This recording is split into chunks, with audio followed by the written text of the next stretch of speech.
230 ہجری کے امام ہیں، امام محمد بن سعد الطبقات الکبریٰ، کئی جلدوں میں ان کی کتاب ہے، اس کی جلد نمبر 1 صفحہ 218۔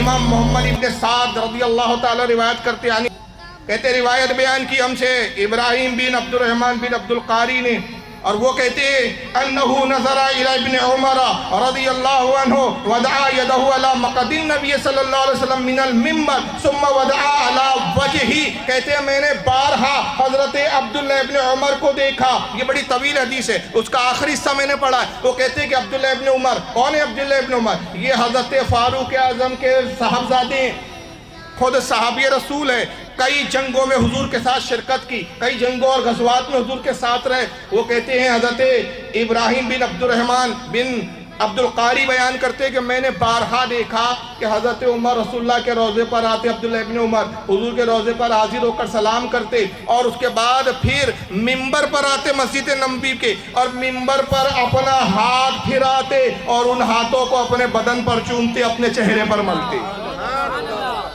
پوچھا گیا عبداللہ یہ کیوں کرتے ہو؟ تو کہا اس لئے کرتے کہ یہ منبر وہ ہے جس پر رسول اللہ کا جسم مبارک مس ہوا ہے۔ مجھے بتائیے یہ صحابہ ہے، یہ کوئی بریلی کے لوگ نہیں ہیں کہ آپ بدعتی کہہ کر ان کو خارج کر دیں۔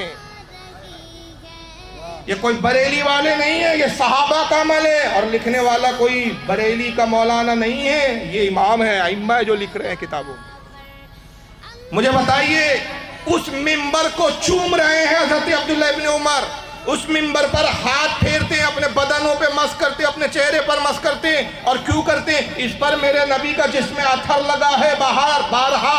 تو میں پوچھتا ہوں کیا رسول اللہ نے حکم دیا تھا عبداللہ ابن عمر کو، اے عبداللہ جہاں جہاں میرا بدن مس ہو جائے اس زمین کو چومتے رہنا اور چاٹتے رہنا؟